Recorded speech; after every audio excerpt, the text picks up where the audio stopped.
My name is Lorraine Josephine Merriweather. I am 68 years old. I have spent my entire life giving love, giving money, giving support, giving everything I had to the people I called family. And in return, they told me to find my own place and get out of their lives. So I did exactly what they asked. I found my own place, but first I sold everything, quietly, without telling a single soul. Let me tell you about the day my family threw me away. It was a Sunday afternoon in September. The leaves were just starting to turn golden. The air was crisp with the promise of autumn. I was sitting in the living room of my son's house, the house I had helped him buy, watching my grandchildren play in the backyard. For 12 years, I had lived in this house, not as a guest, not as a burden, but as the person who held everything together. I had helped raise those grandchildren. I had cooked every meal. I had cleaned every room. I had paid half the mortgage when my son lost his job 5 years ago. I had given them everything I had. And I thought they loved me for it. But that Sunday afternoon, my son Garrison called a family meeting. "Mama, we need to talk." I looked up from my knitting. Garrison was standing in the doorway with his wife, Priscilla. They both had strange expressions on their faces, uncomfortable, guilty, like children who had been caught doing something wrong.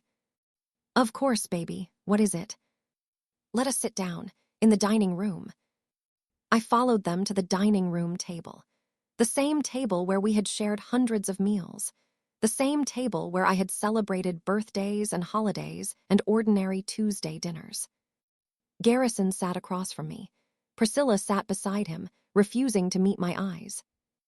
"Mama, Priscilla and I have been talking about the future, about what is best for everyone." "What do you mean?" Garrison took a deep breath. "Mama, you have been living with us for a long time now, 12 years, and we appreciate everything you have done for us. We really do. But," I could feel the word coming, the word that would change everything. "But we think it is time for you to find your own place." The words hung in the air, cold, final. My own place. Garrison, this is my place. I live here. I have lived here for 12 years. "I know, Mama, but things have changed. The kids are getting older. They need more space. Priscilla's mother wants to come visit more often. We need the room." "Priscilla's mother needs the room, but your own mother does not." Garrison shifted uncomfortably. "It is not like that, Mama. We just think it would be better for everyone if you had your own apartment. Somewhere close by. You could still visit. You could still see the kids." "Visit? See the kids? Garrison, I helped raise those children. I have been there for every scraped knee, every nightmare, every first day of school. And now you want me to visit." Priscilla finally spoke up. "Lorraine, please do not make this harder than it needs to be. We have thought about this carefully. It is the right decision for our family." "Your family? Am I not part of this family?" Priscilla did not answer. She just looked away. I turned back to my son. "Garrison, I gave you the down payment for this house. I paid half the mortgage for 3 years when you were out of work. I have contributed to this household every single month. This is my home, too." "Mama, we appreciate all of that. We really do. But the house is in my name, and we have decided that it is time for a change." I felt like I had been punched in the stomach. "When?" I asked quietly. "We were thinking, by the end of the month." "The end of the month? That is 3 weeks from now." "We know it is sudden, but we have already found some apartments in your price range. Nice places, safe neighborhoods. You will like them." I sat in silence, processing what I was hearing. My son, the child I had raised alone after his father left, was throwing me out of the house I had helped buy. The daughter-in-law I had welcomed into my family was pushing me aside to make room for her own mother.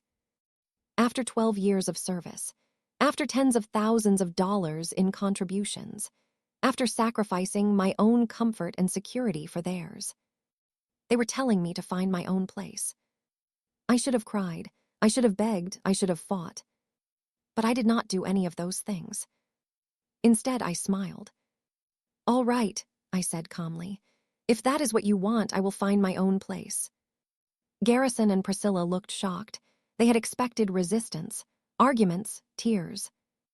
Really, Mama, you are okay with this? I am not okay with it, but I understand. You have made your decision, I will respect it. I stood up from the table. I will start looking for apartments tomorrow. I walked back to the living room and picked up my knitting. My hands were steady. My face was calm. But inside, something had shifted. Something had hardened. They wanted me out. Fine, I would go. But I would not go quietly. Not really. I would go strategically. Because there were things my family did not know.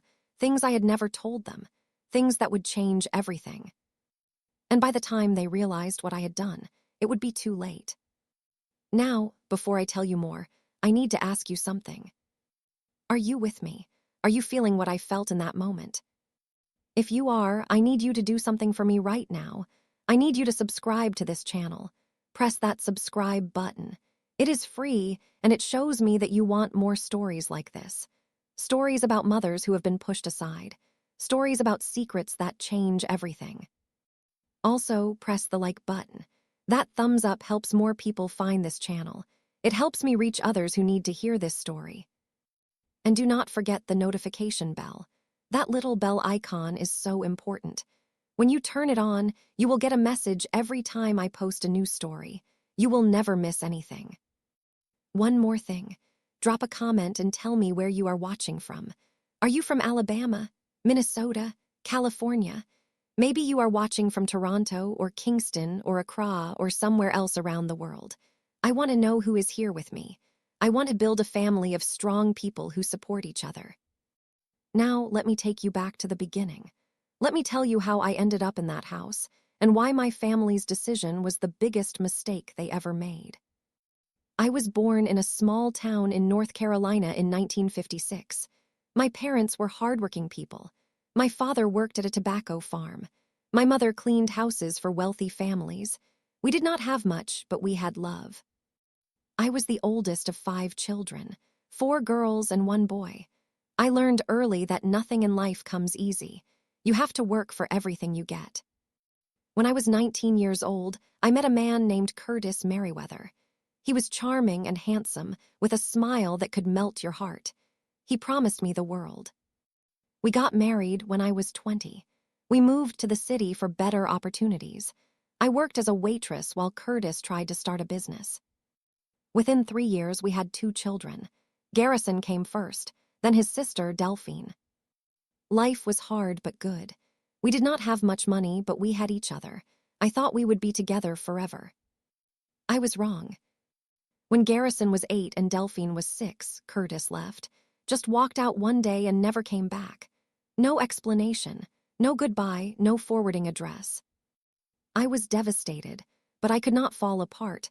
I had 2 children depending on me. So I worked. I took on extra shifts at the restaurant. I started cleaning houses on the weekends, just like my mother had done. I did whatever I had to do to keep food on the table and a roof over our heads. It was hard, so hard, but I survived, and my children thrived. Garrison went to college on a scholarship. He became an accountant. He got a good job at a big firm. He married Priscilla, a woman from a wealthy family who seemed nice at first but grew colder over the years. Delphine became a nurse. She moved to another state for work. She called me every week and visited when she could. She was the one who never forgot where she came from. When Garrison and Priscilla decided to buy a house, they were short on the down payment. Without hesitation, I gave them $50,000, half of my life savings. It is an investment in your future, I told them. Someday, you will pass this house on to your children. They were so grateful. They hugged me and thanked me and promised to pay me back someday. They never did. When Garrison lost his job during the recession, I stepped in again. I paid half the mortgage for 3 years, another $36,000, money I could not really afford to lose. We will pay you back when things get better, Garrison said. Things got better. He found a new job, a better job. But the money never came back to me. And when they invited me to move in with them, I thought it was their way of saying thank you. their way of giving back after everything I had done. I was wrong about that too. Over the 12 years I lived with Garrison and Priscilla, I became invisible. At first, things were fine. I had my own room. I helped with the grandchildren. I contributed to the household expenses every month. I felt like part of the family. But gradually, things changed. Priscilla started treating me like hired help. She would leave lists of chores for me to do. She would criticize my cooking. She would roll her eyes when I spoke. Lorraine, the laundry is not going to fold itself. Lorraine, the children need to be picked up from school. I have a meeting. Lorraine, please try not to embarrass us at the dinner party tonight. I told myself she was just stressed, that she had a lot on her plate, that things would get better. They did not get better. Garrison, my own son, started siding with his wife. He would make excuses for her behavior. He would tell me I was being too sensitive. He would avoid spending time with me. Mama, Priscilla is just tired. Do not take it personally. Mama, maybe you should try to be more helpful around the house. Mama, I do not have time to talk right now. I have work to do. My grandchildren were the only bright spot. They loved me. They called me Grandma Lori and climbed into my lap for stories. They told me their secrets and asked for my advice. But even that was changing. As they got older, they spent less time with me. They had friends and activities and screens that captured their attention. I became just another piece of furniture in the house. And then came that Sunday afternoon, the family meeting, the announcement that I needed to find my own place. After everything I had given, after everything I had sacrificed, they were throwing me away like garbage. That night, after the meeting, I went to my room and closed the door. I did not cry. I was beyond tears. Instead, I opened the drawer of my nightstand and pulled out a small notebook. A notebook I had been keeping for years. A notebook that contained records of every dollar I had given to my son and his family. $50,000 for the down payment. $36,000 for the mortgage payments. $12,000 for Garrison's car when his broke down. $8,000 for the grandchildren's private school tuition. $5,000 for Priscilla's business venture that never got off the ground. Countless smaller amounts for groceries, utilities, repairs, and emergencies. In total, over the 12 years I had lived with them, I had given my son and his wife nearly $150,000. $150,000, more than half of everything I had ever saved. And now they were telling me to find my own place. I closed the notebook and put it back in the drawer. Then I opened another drawer, a drawer with a small lockbox, a lockbox that contained documents my family knew nothing about. You see, I was not as poor as my family thought. I had never told them the whole truth about my finances. They knew about my savings account. They knew about my small pension from the restaurant. They knew about my Social Security checks. But they did not know about the property I had inherited from my aunt in Georgia. 100 acres of land that had been in our family for generations. They did not know about the stocks I had bought decades ago, when a friend convinced me to invest a small amount in a company that had grown into a fortune. They did not know about the rental properties I had quietly purchased and managed through a property management company. My family thought I was a poor old woman who depended on them for everything. The truth was very different. The truth was that I was worth over $3 million, maybe more. And now, sitting in my room after being thrown away like garbage, I made a decision. I was going to sell everything. The land, the stocks, the rental properties, all of it. But I was not going to tell my family. I was not going to give them the chance to apologize and beg for a share of the money. I was going to sell everything quietly, move everything into accounts they could not touch, and then I was going to disappear. Let them wonder what happened. Let them realize too late what they had thrown away. The next morning, I started making phone calls. My first call was to my financial advisor, a quiet, competent woman named Harriet Donovan. I had been working with her for over 15 years. She knew everything about my hidden assets. Mrs. Merriweather, how can I help you? Harriet, I need to liquidate everything. There was a pause on the line. Everything, are you sure? I am sure. The land in Georgia, the stocks, the rental properties, all of it. I want everything converted to cash. That will take some time, the real estate especially, but it can be done. How long? For the stocks, a few days. For the real estate, it depends on the market. Probably 2 to 3 months if we want fair value. Start the process. And Harriet, I need this kept completely confidential. No one is to know, not my son, not my daughter, no one. Of course, Mrs. Merriweather. Discretion is my specialty. My next call was to a real estate agent in Georgia. A man named Thornton Beaumont, who had been trying to buy my aunt's land for years. Mrs. Merriweather, what a pleasant surprise. Are you finally ready to sell? I am ready, Mr. Beaumont. Make me an offer. The offer he made was substantial. $1.2 million for the 100 acres. Prime development land, he said. Perfect for a new residential community. I will take it, I said, but I need this done quickly and quietly. Consider it done. Over the next 3 weeks, while my son thought I was looking for apartments, I was actually dismantling my secret empire. The stocks were sold first. $278,000 transferred to a new account in my name only. The rental properties were listed. 2 buyers came forward quickly, another $360,000. And the land in Georgia, the crown jewel, the $1.2 million that would change everything. By the end of the month, I had liquidated nearly $2 million in assets, all of it sitting in accounts my family knew nothing about.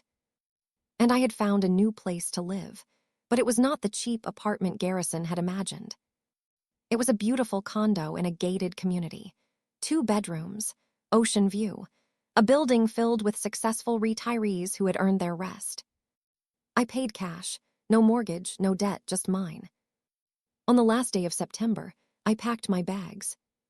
Garrison helped me carry boxes to the car. He seemed relieved. Priscilla did not even come downstairs to say goodbye. Mama, are you sure you are okay? The apartment looks nice in the pictures. I am fine, baby. I will be just fine. Call us when you get settled. The kids will want to visit. Of course. I hugged my grandchildren goodbye. They cried and asked why I was leaving. I told them Grandma needed her own space, that I would see them soon. Then I got in my car and drove away. I did not look back. But the story does not end there. Because as I drove away from that house, my phone buzzed with a text message. It was from Harriet Donovan. Mrs. Merriweather, we have a problem. Someone has been asking questions about your assets, someone in your family. They hired a private investigator. My blood ran cold. Someone knew. Someone had figured out that I was not as poor as I pretended to be. And they were trying to find out exactly how much I was worth. Before I continue this story, kindly subscribe, like, turn on the notification bell, and tell me in the comments where you're watching from. I pulled over to the side of the road and stared at my phone. Someone in my family had hired a private investigator. Someone was digging into my finances. Someone knew, or at least suspected, that I had been hiding the truth about my wealth. But who?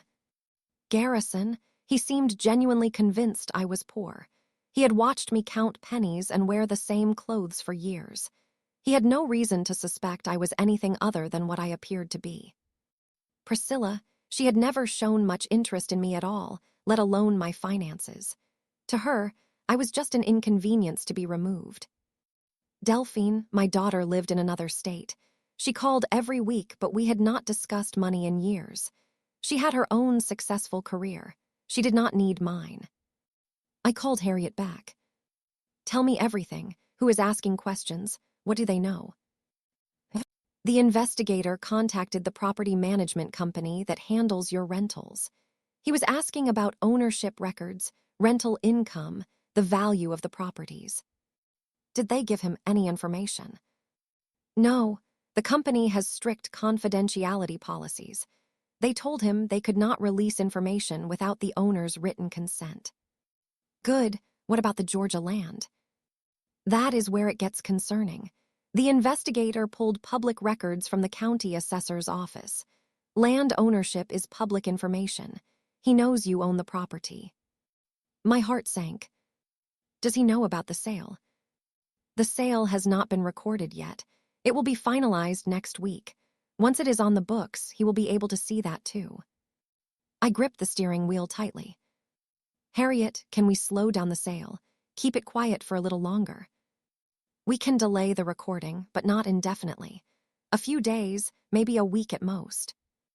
Do it, and find out who hired this investigator. I need to know who is coming after me. I will do my best, Mrs. Merriweather. I hung up and sat in my car, thinking. Someone was onto me. Someone had figured out that the poor old grandmother with cats and worn-out clothes was actually sitting on a fortune. The question was, what were they going to do about it? I drove to my new condo in a daze. It was beautiful, better than any place I had ever lived. High ceilings, floor-to-ceiling windows, a balcony overlooking the ocean, modern kitchen with granite countertops and stainless steel appliances. This was mine, all mine, paid for with money I had earned and saved and protected for decades. I should have felt triumphant. Instead, I felt hunted. I unpacked slowly, checking my phone every few minutes for updates from Harriet. None came. That evening, as I was making dinner in my new kitchen, my phone rang. It was Garrison. Mama, how are you settling in? How is the new apartment? His voice was cheerful, too cheerful. Something was off. I am fine, baby. The apartment is nice. Good, good. Listen, I wanted to ask you something. It is a little awkward, but... What is it? Well, Priscilla and I were going through some old papers, and we found some documents. Financial documents, with your name on them. My blood went cold. What kind of documents? Something about property in Georgia, land that belonged to Aunt Eunice. We did not know you inherited anything from her. So it was Garrison. My own son had hired the investigator. He had been searching through my things, looking for evidence of hidden wealth. That land was worthless, I said, keeping my voice calm. Rocky soil, no water access. I have been trying to sell it for years, but no one wants it. Really? Because the documents we found said it was valued at over $1 million. Silence stretched between us. Mama, are you still there? I am here. Why did you never tell us about this? We have been struggling for years. You gave us money for the house, for the mortgage, for everything. And the whole time you were sitting on $1 million. It is not like that, Garrison. The land has been in the family for generations. I could not just sell it. But you could have told us. You could have been honest. Honest? My son, who had taken over $100,000 from me without ever paying it back, was lecturing me about honesty. Garrison, what I do with my own assets is my business, not yours. It is our business when you are living off our goodwill while hiding a fortune. Living off your goodwill? I paid for half your house. I covered your mortgage for 3 years. I have contributed to your household every single month for 12 years. With money you could easily afford, apparently. You played the poor widow, Mama. You made us feel sorry for you. And the whole time you were rich. I felt anger rising in my chest. Hot, bitter anger. I'm hanging up now, Garrison. Mama, wait. We need to talk about this. We need to figure out what is fair. What is fair? You threw me out of the house I helped buy. You told me to find my own place after 12 years of service. And now you want to talk about what is fair. That was different. We did not know about the money. And if you had known, would you have let me stay? Or would you have found another reason to get rid of me? Garrison was silent. That is what I thought. Goodbye, Garrison. I hung up and turned off my phone. The next morning, Harriet called with news. Mrs. Merriweather, I found out who hired the investigator. It was not your son. Not Garrison, then who? Your daughter-in-law, Priscilla Merriweather. She hired him 3 weeks ago, right after the family meeting where they asked you to leave. Priscilla, Of course it was Priscilla. She had never liked me. She had always seen me as beneath her. And now she was hunting for my money. What does she know? She knows about the Georgia property. She suspects there is more, but she does not have proof. Not yet. Can we keep it that way? The rentals are protected by layers of corporate ownership. It would take months of digging to connect them to you. The stocks are in accounts that are not easily traceable. But the Georgia land is the weak link. Once that sale is recorded, she will know you received $1.2 million. I thought for a moment. What if the money does not come to me directly? What if it goes somewhere else? What do you mean? Can we structure the sale so the proceeds go into a trust that Priscilla cannot touch? Harriet was quiet for a moment. Yes, we could create an irrevocable trust. The assets would be protected from creditors, lawsuits, and family members trying to claim them. Do it. I want everything protected. Every dollar, every asset. I do not want Priscilla or Garrison to be able to touch any of it. Consider it done. Over the next 2 weeks, I worked with Harriet to restructure my entire financial life. The Georgia land sale went through, but the proceeds went into a trust controlled by an independent trustee. The rental properties were transferred to a limited liability company with complex ownership structures. The stocks and savings were moved to accounts that would be nearly impossible to trace. By the time I was finished, my $2 million in assets had effectively disappeared. They still existed. They were still mine. But to anyone looking from the outside, I appeared to be exactly what I had always pretended to be. A poor old woman with nothing to her name. 3 weeks after I moved out of Garrison's house, I received an unexpected visitor. There was a knock on my condo door. When I opened it, I found my daughter standing there. Delphine, what are you doing here? My daughter looked exhausted. Dark circles under her eyes, tension in her shoulders. She was wearing scrubs, which meant she had come straight from the hospital where she worked. Mama, can I come in? We need to talk. I stepped aside and let her enter. Delphine looked around the condo with wide eyes. Mama, this place is beautiful. How did you afford this? I saved my money. Unlike some people, I know how to live within my means. Delphine sat down on my new sofa. Mama, I need to tell you something. Something about Garrison and Priscilla. What about them? They are planning something bad.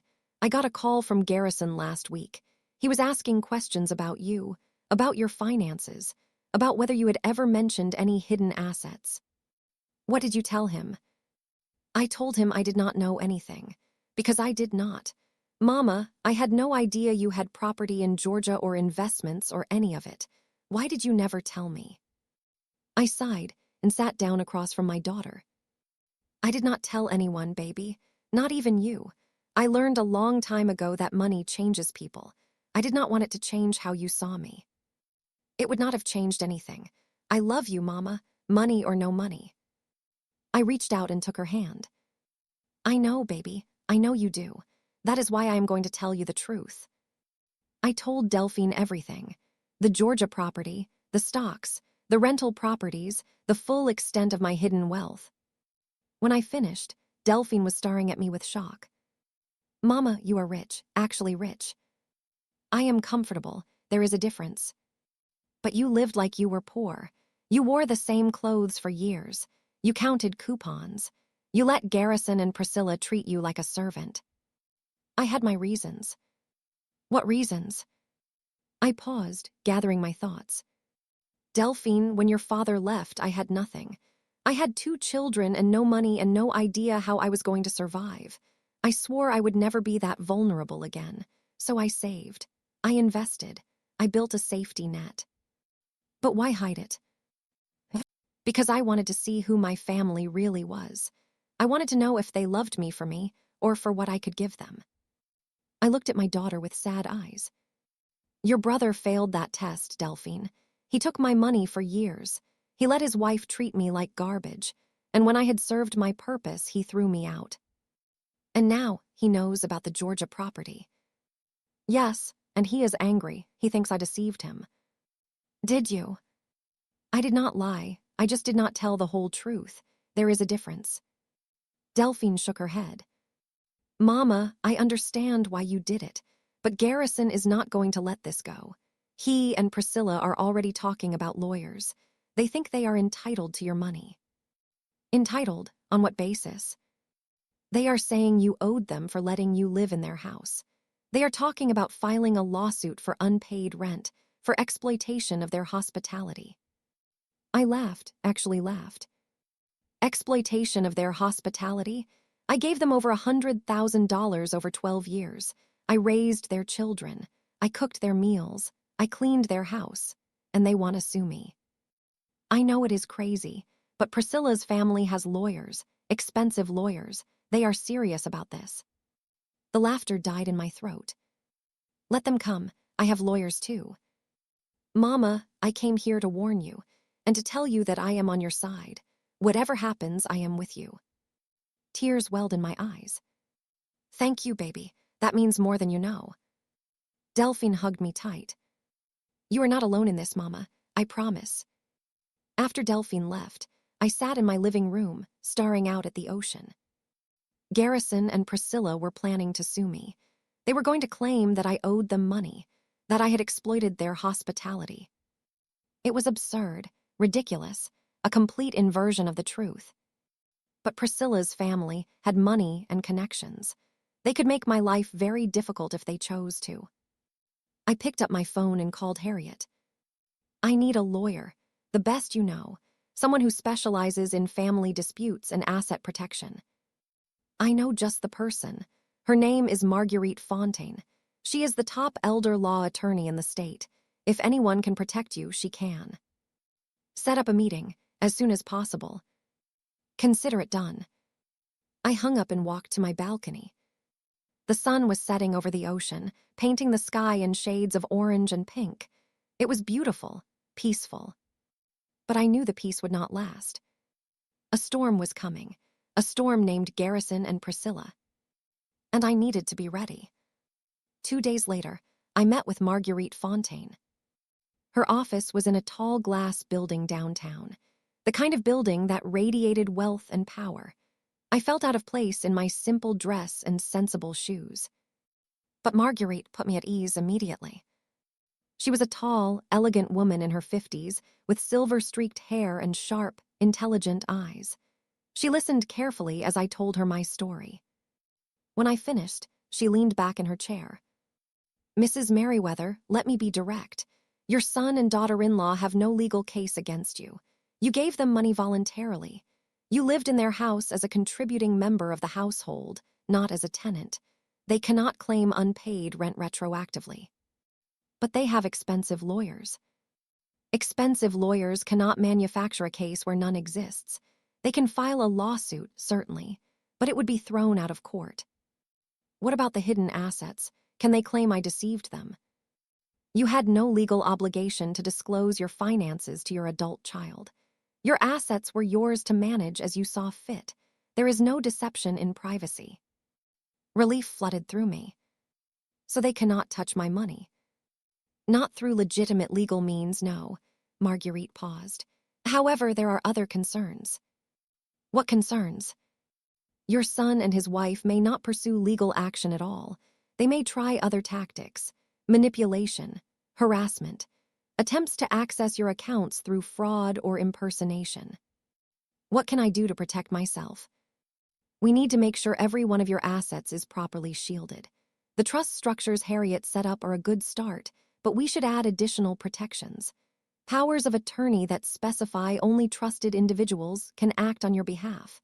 Fraud alerts on all your accounts. Documentation of any threatening or harassing behavior. You think they would go that far? Marguerite looked at me with serious eyes. Mrs. Merriweather, in my experience, money brings out the worst in people, especially family members who feel entitled to what is not theirs. We should prepare for the worst and hope for the best. I nodded slowly. Do whatever you need to do. I want to be protected. Consider it done. Over the next month, Marguerite and Harriet worked together to build a fortress around my assets. Every account was locked down. Every document was signed and notarized.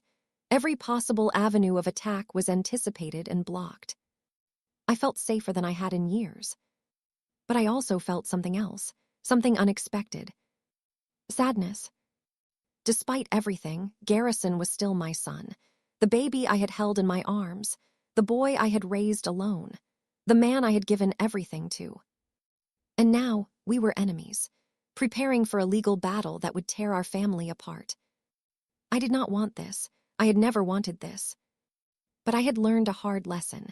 Love is not enough. Trust is not enough. Sometimes the people you love the most are the ones who hurt you the worst. The first shot in the war came on a Tuesday morning. I was sitting on my balcony, drinking coffee and watching the waves, when my phone rang. It was a number I did not recognize. Hello, Mrs. Lorraine Merriweather. Yes.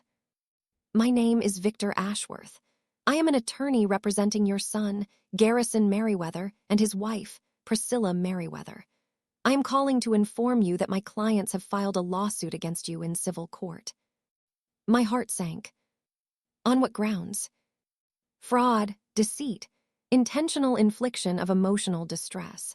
My clients allege that you deliberately concealed significant assets while accepting financial support from them under false pretenses.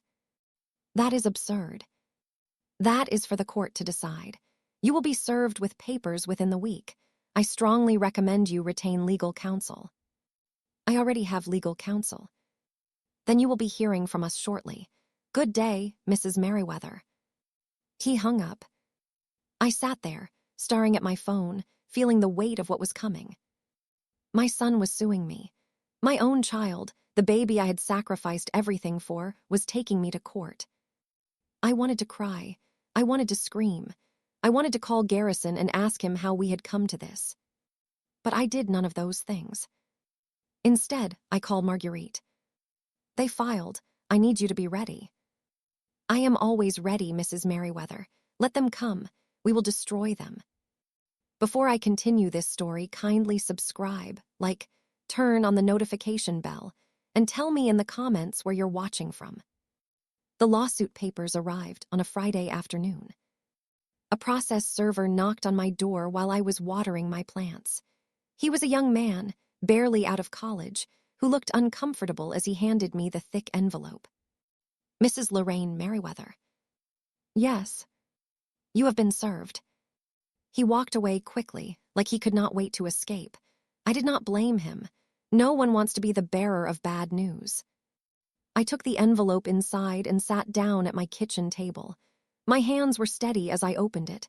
I had been expecting this. I was prepared. But nothing could have prepared me for what I read. The lawsuit claimed that I had defrauded my son and his wife out of hundreds of thousands of dollars. It alleged that I had pretended to be poor while secretly hoarding wealth. It claimed I had manipulated them into providing me with housing, food, and support under false pretenses. The damages they were seeking, $2 million. $2 million, the exact amount my assets were worth. They had done their homework. They knew, or at least suspected, exactly how much I had. But that was not the worst part. The worst part was the personal attacks. The lawsuit described me as a manipulative and deceitful individual who had exploited the goodwill of her family for personal gain. It claimed I had deliberately undermined the financial stability of the plaintiffs while living a secret life of luxury. Living a secret life of luxury. I almost laughed at that. I had worn the same 3 dresses for years. I had clipped coupons and shopped at thrift stores. I had lived as modestly as possible, not because I had to, but because I was saving for a future that might never come. And now that future was here, and my own son was trying to take everything from me. I called Marguerite immediately. I received the papers. It is worse than we thought. I know. I received a copy as well. Come to my office this afternoon. We need to discuss our response. 2 hours later, I was sitting in Marguerite's elegant conference room, the lawsuit papers spread across the table. They are throwing everything at the wall to see what sticks, Marguerite said. Fraud, deceit, emotional distress. Most of these claims are frivolous. They will not survive a motion to dismiss. But some of them might. The fraud claim is their strongest argument. They are alleging that you misrepresented your financial situation to obtain benefits from them. If they can prove you actively lied about your assets, they might have a case. I never lied. I just did not volunteer information. That is an important distinction. But they will argue that your silence was itself a form of deception. That by allowing them to believe you were poor, you induced them to provide you with support you did not need. I shook my head. They never asked about my finances. They never wanted to know. Garrison just assumed I was poor because I lived modestly. That is our defense. You had no obligation to disclose your assets. They never asked and you never volunteered. That is not fraud. That is privacy. Will the court see it that way? Marguerite smiled grimly. That depends on the judge and on how well we present our case. She pulled out a notepad. Now let us talk about our counterattack. Counterattack. Mrs. Merriweather, you have been playing defense for too long. It is time to go on the offensive. She opened a folder and pulled out a stack of documents. Over the past 12 years, you gave your son and his wife over $150,000. Is that correct? Yes, maybe more. I have been doing some research. None of that money was ever documented as a gift or a loan. There are no contracts, no promissory notes, no written agreements. It was family. I did not think I needed paperwork. Exactly, which means we can argue that these were loans, not gifts, loans that your son has failed to repay. I stared at her. You want me to sue Garrison for the money I gave him? I want us to file a counterclaim. We are not just defending against their lawsuit. We are demanding repayment of every dollar you ever gave them. But I gave that money freely. I never expected it back. Did you tell them that explicitly? Did you ever say, this is a gift, I do not want to be repaid? I thought back over the years, the conversations, the checks, the transfers. No, I always said things like, pay me back when you can, or we will settle up later. I thought they understood. Then legally, these can be classified as loans. Informal loans, yes, but loans nonetheless. Marguerite's eyes gleamed. And if they want to play hardball, we can play harder. I sat back in my chair, processing this new information. Sue my own son. Demand repayment of money I had given him out of love. It felt wrong. It felt petty. It felt like something Priscilla would do. But Garrison had started this war. He had filed a lawsuit demanding $2 million. He had accused me of fraud and deceit. Maybe it was time to fight fire with fire. Do it, I said. File the counterclaim. Consider it done. The counterclaim was filed the following week.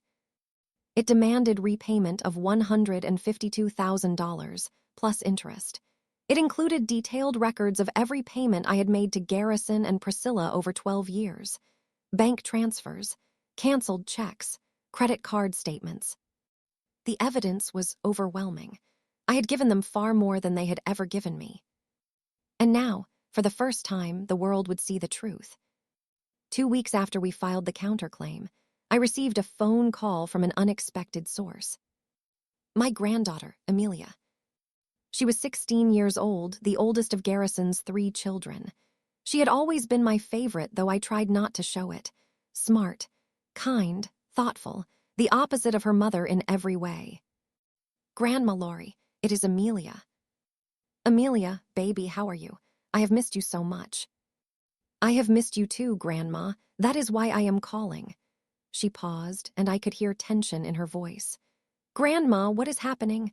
Mom and Dad keep talking about lawyers and lawsuits. They say you did something wrong. They say you stole from us. My heart broke. Baby, I did not steal anything, I promise you.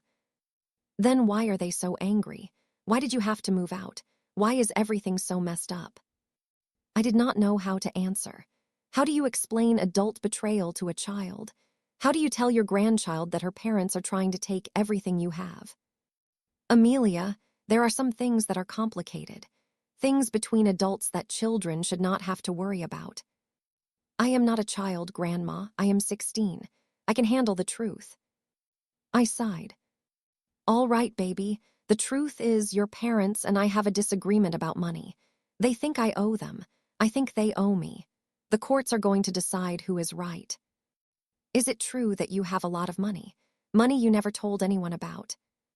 Yes, baby, it is true. I saved money for many years. I did not tell anyone because I wanted to keep it safe. Safe from what? From people who might want to take it. From situations exactly like this one. Amelia was quiet for a moment. Grandma, did Mom and Dad throw you out because of the money? They threw me out before they knew about the money. They only got interested after they found out I had something worth taking. Another pause. That is really messed up, Grandma. Yes, baby, it is. I want to see you. Can I come visit? I would love that, but you will need your parents' permission. Amelia laughed bitterly. They would never give it.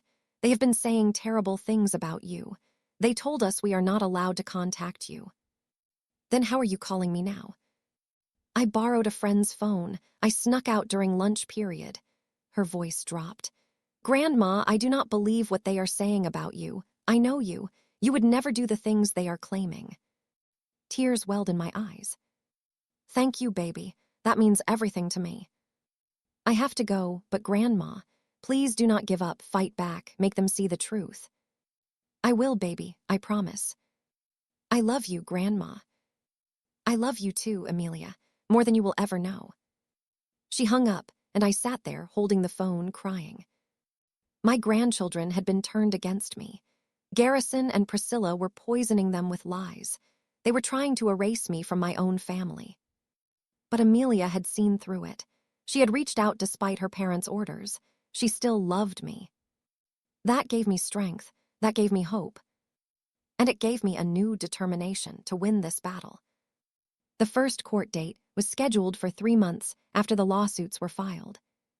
It was just a preliminary hearing. Both sides would present their arguments, and the judge would decide which claims would proceed to trial. I dressed carefully that morning. A simple navy blue dress, sensible shoes, minimal jewelry. I wanted to look like what I was, a modest, hardworking woman who had been attacked by her own family. Marguerite met me at the courthouse. Are you ready? As ready as I will ever be. We walked into the courtroom together. Garrison and Priscilla were already there, sitting at the plaintiff's table with their lawyer, Victor Ashworth. He was a slick-looking man in an expensive suit, with the confident air of someone who was used to winning. Garrison would not look at me. He stared straight ahead, his jaw tight with tension. Priscilla, on the other hand, stared directly at me. Her eyes were cold, triumphant. She thought she was going to win. She was wrong. The judge entered the courtroom, an older woman with gray hair and stern features, Judge Rosemary Blackwell. I had heard she was fair but tough. She did not tolerate nonsense.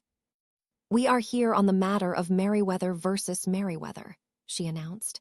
This is a preliminary hearing to determine which claims have merit and will proceed to trial. Mr. Ashworth, you may begin.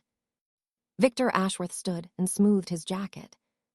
Your Honor, my clients, Garrison and Priscilla Merriweather, are the victims of a long-running fraud perpetrated by the defendant, Lorraine Merriweather. He launched into his argument. He described me as a manipulative liar who had deceived my son for decades. He claimed I had extracted hundreds of thousands of dollars from them while secretly hoarding millions. He painted a picture of a scheming old woman who had exploited her family's goodwill. It was theatrical, it was emotional, and it was full of lies. When he finished, Judge Blackwell turned to Marguerite. Ms. Fontaine, your response. Marguerite stood slowly. She did not have Victor's flash, but she radiated competence and authority. Your Honor, Mr. Ashworth's argument is built on a fundamental misunderstanding of both the facts and the law. She walked to the center of the courtroom. The plaintiffs claim that Mrs. Merriweather defrauded them by concealing her assets, but there is no legal obligation for a parent to disclose their finances to their adult children. Mrs. Merriweather had every right to keep her financial affairs private. She turned to face Garrison and Priscilla. Moreover, the plaintiff's claim that they provided support to Mrs. Merriweather is demonstrably false. The evidence shows the exact opposite. Over 12 years, Mrs. Merriweather gave the plaintiffs over $150,000. She provided the down payment for their home. She paid their mortgage during financial hardship. She contributed to household expenses every month. Marguerite returned to her table and picked up a thick folder.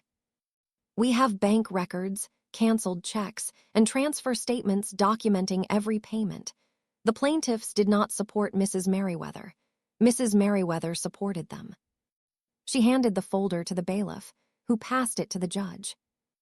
In light of these facts, we move to dismiss all claims against Mrs. Merriweather. Furthermore, we ask the court to proceed with our counterclaim for repayment of the funds she provided to the plaintiffs over the past 12 years.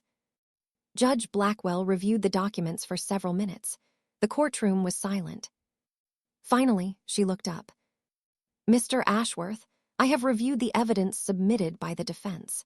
Can you explain why your clients are claiming to have supported Mrs. Merriweather when the financial records clearly show the opposite? Victor Ashworth looked uncomfortable. Your Honor, the support provided by my clients was not purely financial. They provided housing, food, and care for Mrs. Merriweather for 12 years. The value of that support exceeds any money she may have given them. The value of housing and food that she paid for with her monthly contributions. Judge Blackwell raised an eyebrow. Mr. Ashworth, I am not seeing any evidence that your clients were out of pocket for Mrs. Merriweather's care. What I am seeing is a pattern of Mrs. Merriweather contributing significantly to the plaintiff's household. Your Honor, I am not finished. Judge Blackwell's voice was sharp.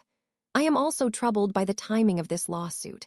The plaintiffs asked Mrs. Merriweather to leave their home. Then, shortly after, they discovered she had assets they were unaware of, and suddenly they are claiming fraud. She shook her head. This looks less like a legitimate legal claim and more like an attempt to access assets that do not belong to the plaintiffs. Victor Ashworth was sweating now.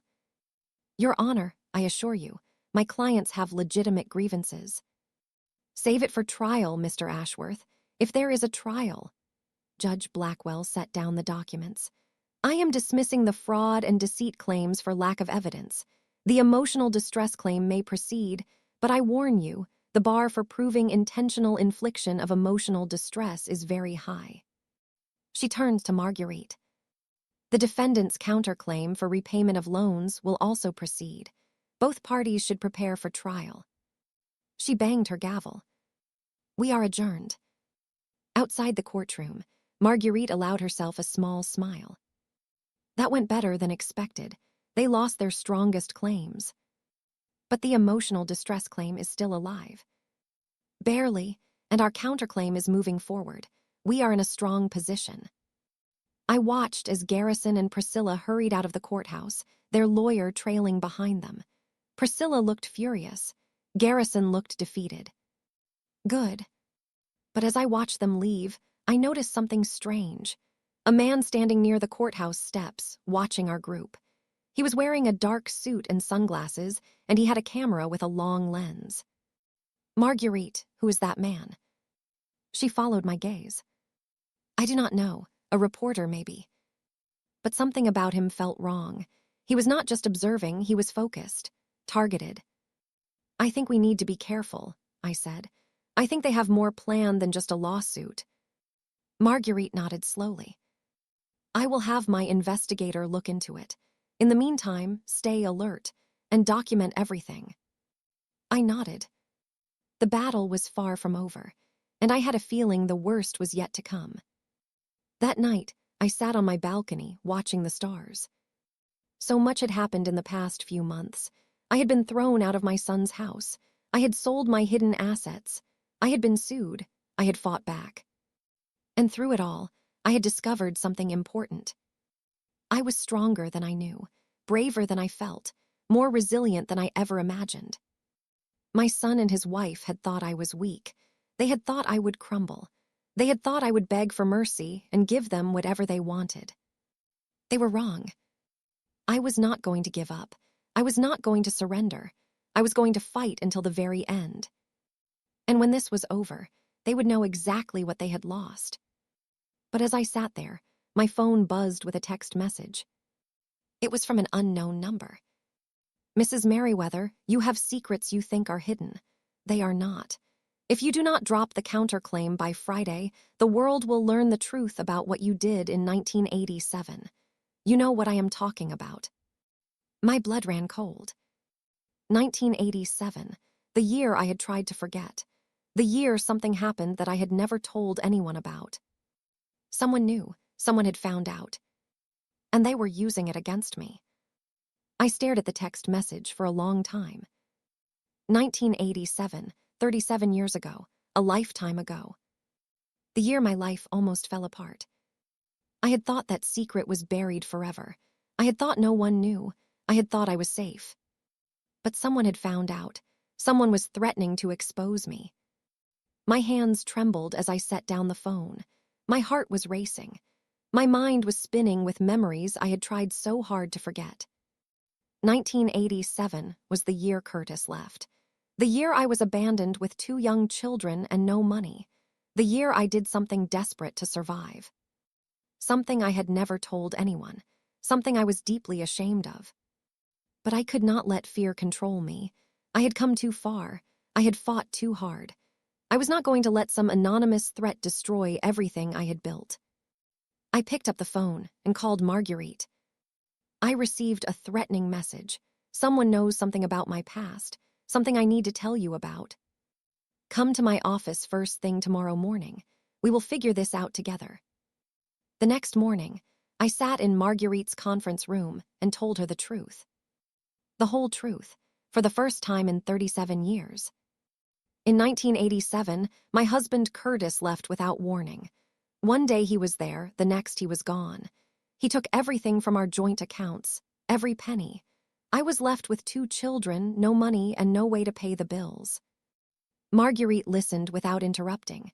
Her face was calm, professional. I was desperate. The landlord was threatening to evict us. The electricity was about to be shut off. My children were hungry, and I had no way to feed them. I took a deep breath. So I did something wrong, something illegal. What did you do? I forged Curtis's signature on a check from his old business account, an account that still had money in it because he had forgotten to close it. I looked down at my hands. I wrote a check for $5,000, enough to pay the rent, the utilities, and buy groceries for a few months, enough to keep my children fed and housed. And what happened? Nothing for a while. Curtis never came back to claim the account. The bank never questioned the signature. I thought I had gotten away with it. But about 6 months later, I received a letter from a man named Raymond Hollister. He was Curtis's former business partner. He had discovered the forged check during an audit of the old accounts. Marguerite's eyebrows rose. What did he want? He wanted money. He said if I did not pay him $10,000, he would go to the police. He would have me arrested for forgery and fraud. My children would be taken away. Blackmail. Yes, I did not have $10,000. I barely had $10, but I was terrified, so I went to him. I begged him to give me time. I paused, the memories flooding back. Raymond was not a good man. He had his own troubles with the law. He had been involved in some shady business dealings with Curtis. I think that is why Curtis disappeared so suddenly. What happened? Raymond agreed to give me time, but his price went up. He wanted $15,000, then $20,000. Every few months he would contact me, demanding more money I did not have. How did it end? One night, Raymond came to my apartment. He was drunk, angry. He said he was tired of waiting. He said if I did not pay him by the end of the week, he was going to the police. I closed my eyes, remembering that terrifying night. I told him I had nothing. I told him to do whatever he was going to do. I was too exhausted to care anymore. And he attacked me. He grabbed me by the throat. He pushed me against the wall. He said if I could not pay with money, I would pay another way. Marguerite's expression hardened. He assaulted you. He tried, but I fought back. I grabbed a lamp from the table and hit him over the head. He fell. He was unconscious. I opened my eyes and looked at Marguerite. I thought I had killed him. I panicked. I called an ambulance, told them there had been an intruder. They took Raymond to the hospital. He survived, but he had a serious head injury. What happened after that? Raymond spent months in the hospital. When he recovered, he had memory problems. He could not remember the night of the attack. He could not remember the blackmail. He could not remember me at all. So he never pursued charges. No, the police investigated briefly, but Raymond could not provide any useful information. They assumed it was a random break-in. The case went cold. I sighed heavily. I never heard from Raymond again. I moved to a different neighborhood. I started over. I built a new life. And the forged check. No one ever discovered it. Curtis never came back. The business account was eventually closed by the bank. The money disappeared into the system. I looked at Marguerite with tired eyes. That is my secret. That is what someone is threatening to expose. Forgery, assault, 37 years of lies. Marguerite was quiet for a long moment. Mrs. Merriweather, I appreciate you telling me this. It took courage. Can they use it against me? Legally, it is complicated. The statute of limitations for forgery in this state is 5 years. For assault, it varies depending on the severity. But you acted in self-defense. Raymond attacked you first. But the forgery was not self-defense. I broke the law. You did, but it was 37 years ago. You were a desperate mother trying to feed her children. Any reasonable person would understand that. Would a jury understand? That depends on how the information is presented. If your son and his wife try to use this in court, we can argue that it is irrelevant to the current case. They are suing you for alleged fraud in the present, not crimes from decades ago. But the court of public opinion is different. Marguerite nodded slowly. Yes, if they leak this to the media, it could damage your reputation.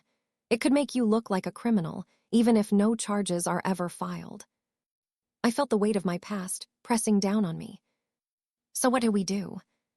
First, we find out who sent that message. Someone knows your secret. Someone has been digging into your past. We need to know who and how. You think it is Priscilla? That would be my guess. She hired a private investigator before. She may have dug deeper than we realized. Marguerite picked up her phone. I am going to have my investigator trace that message. We need to know exactly what we are dealing with. 2 days later, Marguerite called with news. We traced the message. It came from a burner phone purchased at a convenience store in your son's neighborhood. So it was Garrison or Priscilla. We cannot prove that definitively, but the circumstantial evidence is strong. Marguerite paused. There is more. What? My investigator found Raymond Hollister. My heart stopped. He is still alive. Yes, he is 78 years old, living in a nursing home about 2 hours from here. His memory problems have worsened over the years. He has dementia now. He barely remembers his own name. So he is not the one behind the message. No, but someone talked to him recently. A young woman visited him at the nursing home 3 weeks ago. She asked questions about his past, about his business dealings, about people he had known. A young woman. The nursing home staff described her as well-dressed, blonde, in her 40s. She claimed to be a distant relative doing family research. Priscilla. It had to be Priscilla. She found Raymond somehow. She got information from him before his memory failed completely. That is our assumption. She may have found documents too, old records from the business, court files from the assault investigation. I felt sick. So she knows everything. She knows enough to threaten you, but here is the thing, Mrs. Merriweather. What she has is old information about events that may no longer be prosecutable. She can embarrass you, but she cannot destroy you. Not legally. But she can use it as leverage. She can threaten to go public unless I drop the counterclaim. She can try, but we have leverage too. What kind of leverage? Marguerite smiled grimly. During our investigation, we discovered some interesting things about Priscilla Ashworth Merriweather. Things her wealthy family would prefer to keep quiet. Like what? Like the fact that before she married your son, Priscilla was engaged to another man. A man named Terence Whitfield. The engagement ended suddenly, and Terence received a large payment from Priscilla's family shortly afterward. A payoff. It appears so. We do not know all the details, but there are rumors of inappropriate behavior on Priscilla's part. Behavior that her family covered up to protect their reputation. Can we prove any of this? We are working on it. Terence Whitfield still lives in the area. My investigator is trying to make contact. For the first time in days, I felt a glimmer of hope. So if Priscilla wants to play dirty, we can play dirty too. Exactly. Mutually assured destruction. If she exposes your past, we expose hers. The question is whether she is willing to take that risk. The answer came 3 days later. I received another text message from the same unknown number. Last chance, Mrs. Merriweather. Drop the counterclaim by midnight Friday, or your secret goes to every news outlet in the state. I showed the message to Marguerite. Friday, that is 2 days from now. Then we need to move fast. Marguerite picked up her phone. I am calling Terence Whitfield. It is time to find out what really happened with Priscilla. Terence Whitfield agreed to meet us the next day. He was a quiet man in his early 50s, with sad eyes and a nervous demeanor. We met at a coffee shop far from his home, at his request. I never thought anyone would ask about this, he said, stirring his coffee. It was so long ago. We understand this is difficult, Marguerite said gently. But we need to know the truth about what happened between you and Priscilla Ashworth. Terence sighed heavily. Priscilla and I were engaged when we were both in our 20s. She was beautiful, charming. I thought I was the luckiest man in the world. What happened? I discovered she was having an affair with my best friend. I confronted her and she denied it at first, but I had proof, photographs, messages. He shook his head. When she realized I knew the truth, she changed. She became cold, calculating. She said if I told anyone, her family would destroy me. Destroy you how? Her father was a powerful man. He had connections in business, in politics, in law enforcement. Priscilla said he could ruin my career, my reputation, my life. So you stayed quiet. I did more than that. I accepted their money, $50,000 to walk away and never speak of it again. Terence looked down at his hands. I am not proud of that, but I was scared. I believed they could do what they threatened. Do you still have any proof of the affair, the photographs, the messages? Terence hesitated. I kept copies, in a safe deposit box. I always thought someday I might need them. Marguerite leaned forward. Would you be willing to share those with us? What would you do with them? Use them to protect my client. Priscilla is threatening to expose something from Mrs. Merriweather's past. We need leverage to make her back down. Terence looked at me with curious eyes. What did she find on you? I took a deep breath and told him an abbreviated version of my story. The forged check, the blackmail, the assault. When I finished, Terence nodded slowly. You did what you had to do to survive. There is no shame in that. He reached into his jacket and pulled out a key. The safe deposit box is at First National Bank on Main Street. This is the key. Use whatever you find. Thank you, Terence. This means everything. Just promise me one thing. What? Make Priscilla pay for what she did, not just to you, but to everyone she has hurt. I took the key and held it tightly. I promise. Friday morning, just hours before Priscilla's deadline, Marguerite and I made our move. We arranged a meeting at a neutral location, a private conference room at a downtown hotel. Garrison, Priscilla, and their lawyer on one side, Marguerite, myself, and our evidence on the other. When we entered the room, Priscilla looked smug, confident she thought she had won. She was about to learn otherwise. Thank you for coming, Marguerite began. We requested this meeting because we believe it is time to discuss a settlement. Victor Ashworth smirked. A settlement? Your client is about to be exposed as a criminal. I would say she has no bargaining position. On the contrary, Mrs. Merriweather has a very strong bargaining position. Marguerite opened her briefcase and pulled out a folder. Before we discuss terms, I would like to share some information with the court. This is not a courtroom, Victor said. Consider it a preview. Marguerite slid the folder across the table to Priscilla. Open it.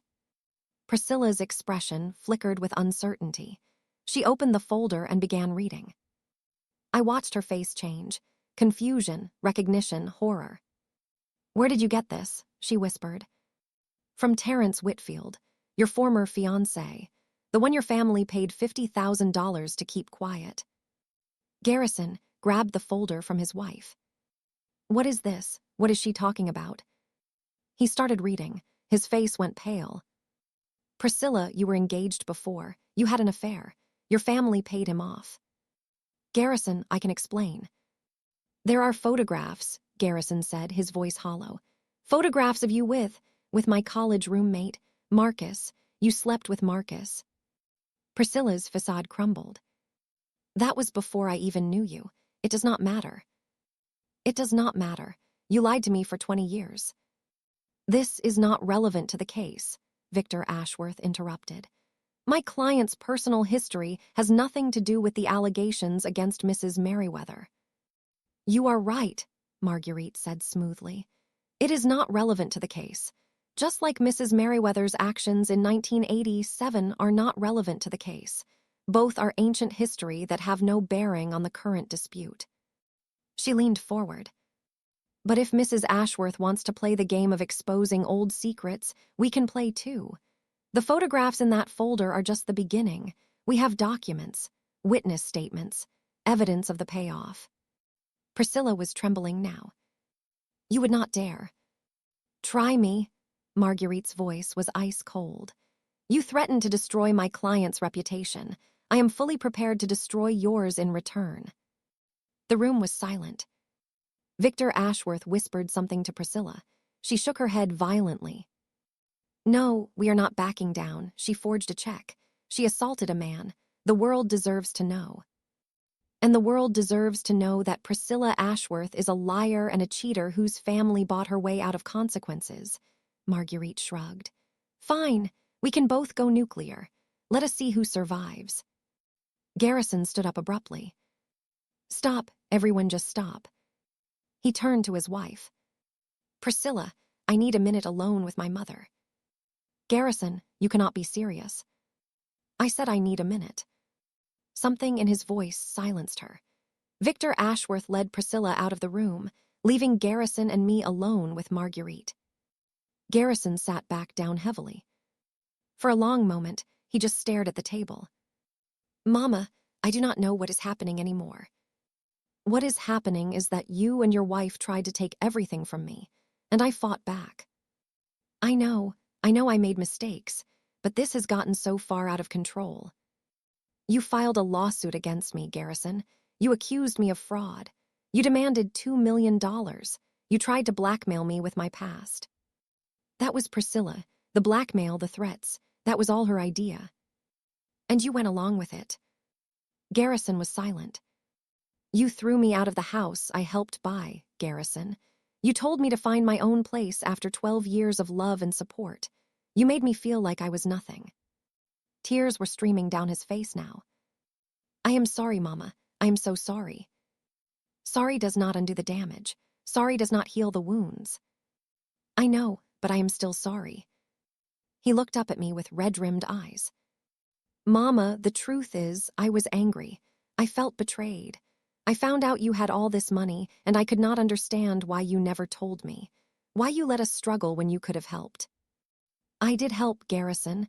I gave you over $150,000 over 12 years. I paid for your house. I covered your mortgage. I contributed every month. I know, but I wanted more. I felt entitled to more. He shook his head. Priscilla kept telling me that the money should be ours, that you were selfish for hiding it, that you owed us. I do not owe you anything, Garrison.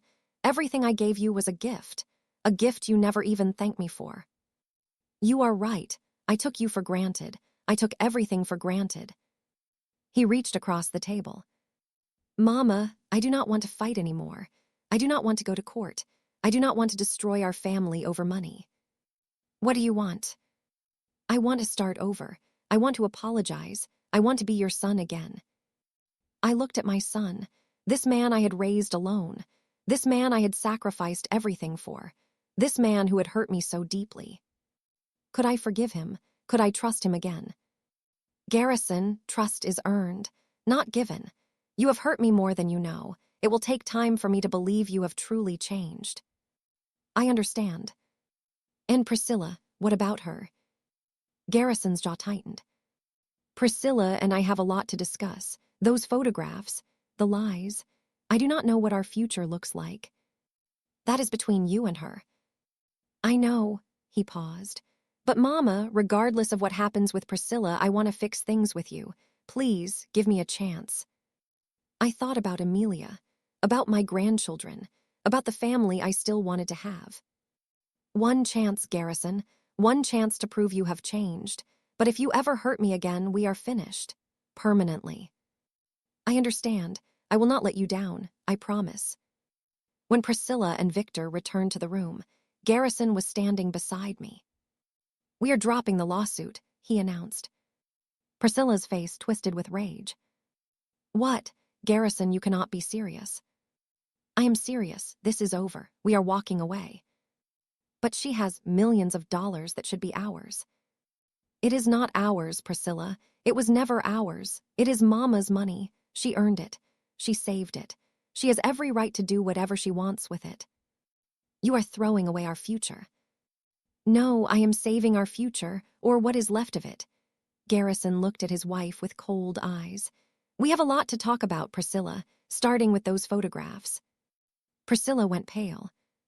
Garrison, I can explain. Save it. We will discuss this at home. Victor Ashworth looked from Garrison to Priscilla to me. So we are withdrawing the lawsuit. Yes, Garrison said, and Mrs. Merriweather is withdrawing her counterclaim. He looked at me.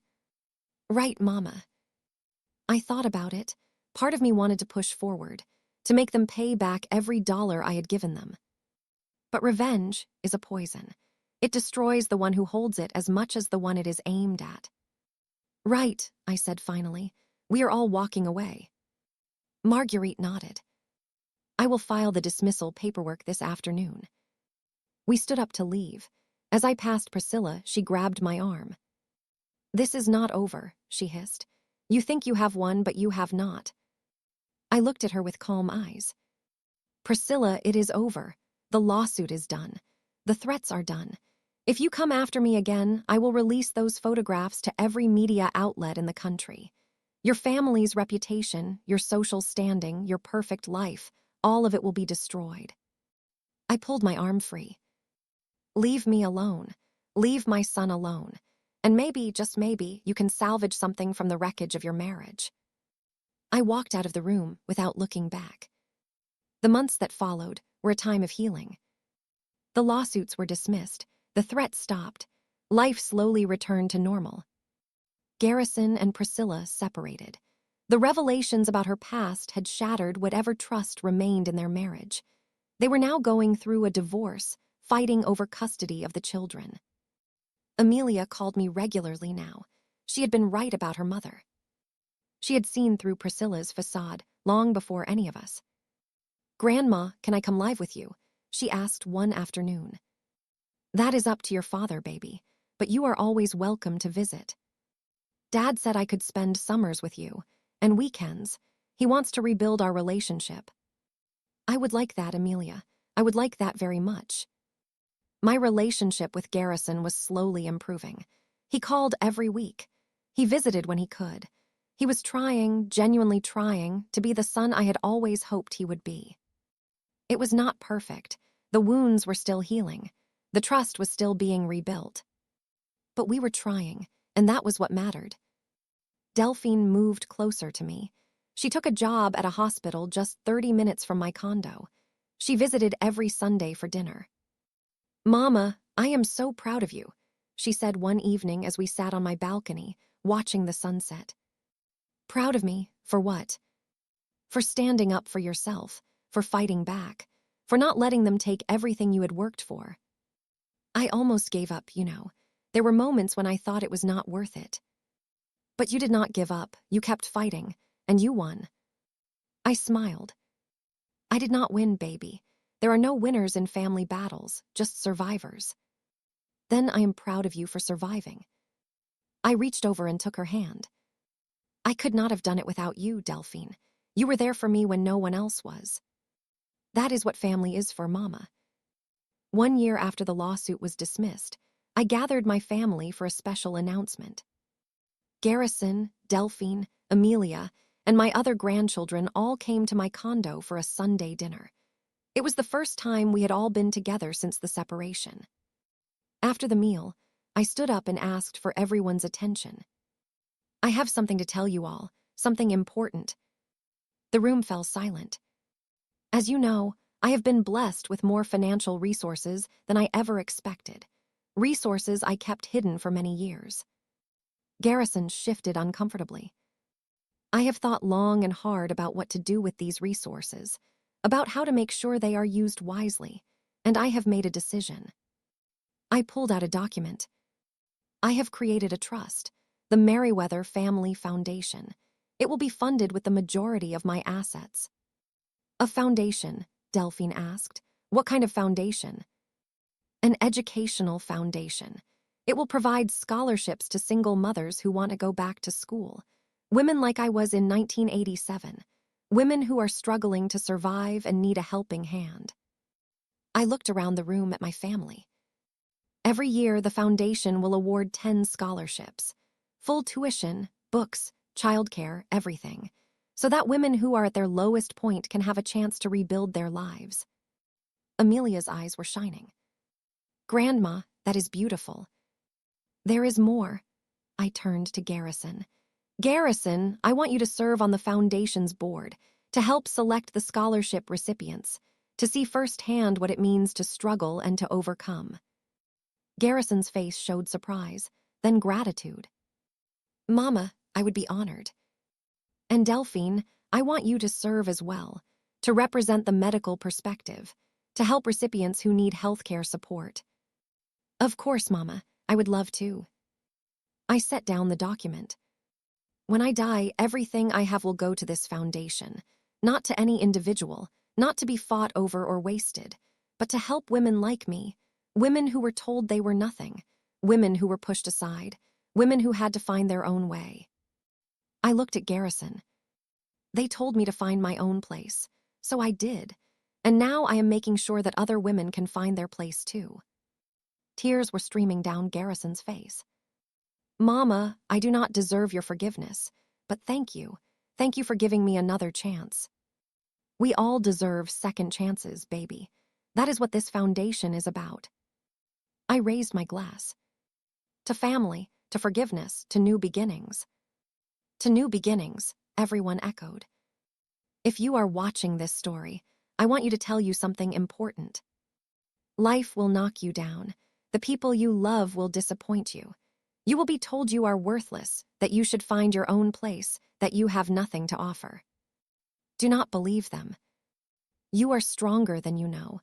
You have more to give than you realize. And when people try to take everything from you, you have the power to fight back. When my son and his wife told me to find my own place after years of support, they thought they were getting rid of a burden. They thought I would crawl away quietly and disappear. Instead, I sold everything quietly. I protected my assets. I built a fortress around everything I had worked for. And when they came after me, when they tried to take what was mine, I was ready. I did not fight out of anger. I did not fight out of revenge. I fought out of self-respect, out of the knowledge that I deserved better, out of the understanding that no one has the right to take what you have earned. And in the end, I won. Not by destroying my family, but by rebuilding it. Not by holding grudges, but by offering second chances. Not by hoarding my wealth, but by using it to help others. That is the real victory. Not money, not revenge, but love, forgiveness, family. Thank you for watching until the end. Thank you for being here with me. Thank you for listening to my story. If this story touched your heart, please subscribe to this channel. Press that subscribe button and turn on the notification bell so you never miss a new story. Press the like button, share this video with someone who needs to hear it, and drop a comment telling me where you are watching from. I want to know who is here with me. I want to see how big our family can grow. Until next time, take care of yourselves. Stand up for your worth. Never let anyone tell you to find your own place as if you do not belong. Because you belong, you have always belonged, and you always will. If this story touched you, please subscribe, like, and turn on the notification bell for more emotional stories like this. Tell me in the comments where you're watching from. Somewhere out there, I might be reading.